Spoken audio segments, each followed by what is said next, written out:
El día de hoy estudiaremos un tema de suma importancia dentro del programa de la asignatura de Historia de Honduras de 9º grado. Estudiaremos a Comayagua. A través de esta actividad lograremos conocer cómo surge la ciudad que será la primera capital de la provincia de Honduras. Además, como contenidos esenciales tendremos la ubicación geográfica, la división política, los rasgos históricos y los monumentos más significativos de esta región. Iniciamos con la ubicación geográfica. Como tú puedes ver en este mapa actual, se ven claramente definidos los límites. Sin embargo, a través de la historia, Comayagua fue transformándose en la medida que iba pasando el tiempo. Más adelante lo veremos. Como puedes observar, tenemos que al norte limita con el departamento de Yoro y el departamento de Cortés. En el sur con el departamento de La Paz y el departamento de Francisco Morazán. En el oeste tenemos entonces que limita con el departamento de Intibucá y Cortés. Y en el este tenemos que limita con el departamento de Francisco Morazán. Es decir, es un departamento céntrico en el territorio nacional. Como te decía, en 1801 solo existían dos grandes partes del territorio, que eran Comayagua, que abarcaba el centro oeste del territorio, y Tegucigalpa, que abarcaba el centro este del territorio nacional. Ya para 1825, la Asamblea Constituyente decide dividir el territorio en 7 partes, estando entre ellas Comayagua, Santa Bárbara, Tegucigalpa, Choluteca, Yoro, Olancho y Gracias. Ya para 1834 se da una nueva división por orden de la Asamblea Extraordinaria. Comayagua se une a San Pedro Sula, Gracias a Santa Bárbara, Tegucigalpa a Choluteca y Yoro a Olancho. Esta división pues permitió de una u otra forma integrar territorios que estaban aislados del centro y darle entonces una mejor distribución de recursos a nivel nacional. Para 1869 el Congreso de la República hace una nueva división, entonces La Paz se desmembró de Comayagua, El Paraíso de Tegucigalpa y Olancho y Copán de Gracias. Como tú puedes ver, el territorio fue modificándose a lo que hoy en día tenemos en 18 departamentos. Aquí aparece la división de 1825 para que te formes una idea de cómo estaba estructurado el territorio nacional. Cada uno de los colores representa entonces los departamentos de Honduras. Hablemos un poco de Comayagua. Se convierte en 1540 en la capital de la provincia de Honduras. Esto debido a que estaba ubicada en una zona estratégica para las aspiraciones mineras de los españoles, dado que Comayagua pues permitía en primer lugar tener un valle que era fácil transportar mineral de la zona occidental y de las zonas aledañas al centro y almacenarlas en esta zona. Como puedes ver, está estructurada en cuadrículas según el sistema español, en donde resalta la iglesia, la plaza central, y puedes ver los techos de tipo colonial de teja, en donde las habitaciones se dividían, una parte de habitaciones para los españoles, otra para los indígenas. También en el uso de iglesias se utilizó esta discriminación. Las iglesias más grandes eran para las misas de españoles y las más pequeñas para misas de indígenas. Ya lo veremos más adelante.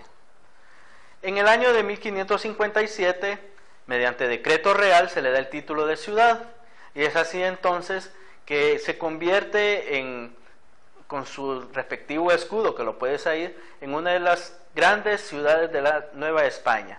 También se da el primer cabildo, en donde el señor Álvaro Carvajal pues da todo lo que es una explicación de la importancia de la ciudad, y la iglesia también la considera ya entonces como parte de su historia.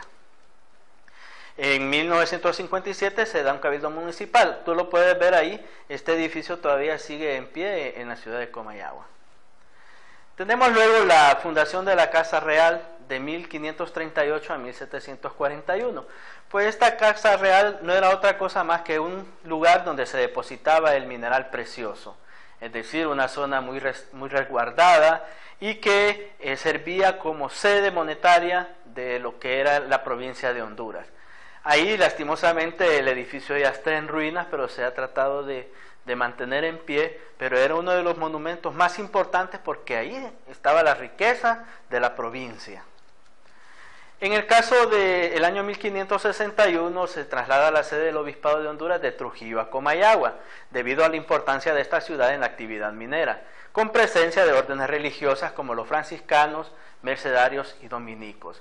La presencia de estas órdenes religiosas pues permitió que los indígenas de la zona rápidamente fueran evangelizados y se introduce pues la religión católica como base de la vida de Comayagua.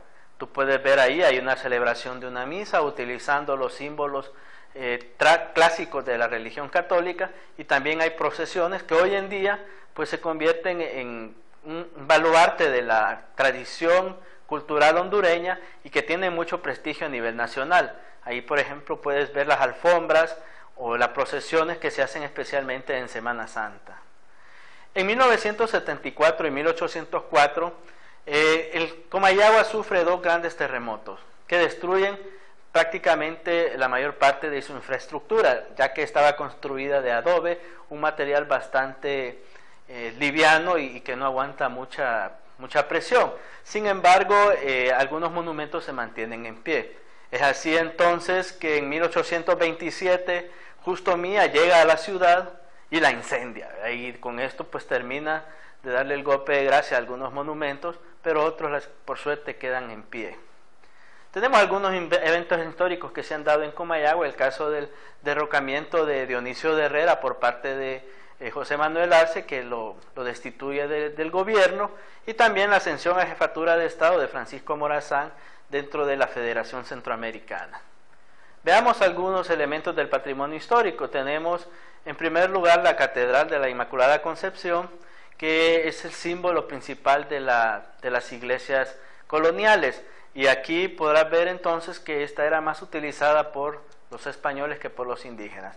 Ahora tenemos una serie de pequeñas iglesias llamadas menores que se fueron construyendo dependiendo de la cantidad de población que se iba teniendo. Para el caso tenemos la iglesia de la Merced en 1550, la iglesia de San Francisco en 1560. Y antes de continuar con las otras iglesias, quiero que mires la fachada y verás que tienen similitudes, es decir, una fachada central con torres pequeñas y con una campana. También tenemos la iglesia de la Caridad, construida en el siglo XVI, la iglesia de San Sebastián en 1580, con las características que ya te mencionaba. Estas iglesias eran exclusivamente para evangelizar indígenas por las diferentes órdenes que ya estudiamos anteriormente. Tenemos la catedral de 1634, que adquirió mayor renombre debido a la introducción del reloj que donó el rey Felipe III en el año de 1636 a esta ciudad. En un principio este reloj se colocó en la iglesia de la Merced, ya que la catedral no tenía una torre para poder tenerlo ahí. Sin embargo, en 1711 se construye la torre para el reloj, y este reloj, que fue construido en el año de 1100, pues ya queda establecido dentro de esta iglesia de Inmaculada Concepción, conocida como la catedral. Ahora, una vez que hemos visto los elementos esenciales de Comayagua, te invito a que junto a tus compañeros trates de comparar lo que aprendiste de nuevo el día de hoy. A través de esta actividad hemos logrado conocer cómo surge la ciudad que será la primera capital de Honduras. Hemos reforzado los contenidos siguientes: ubicación geográfica, división política, rasgos históricos, monumentos históricos. Muchas gracias.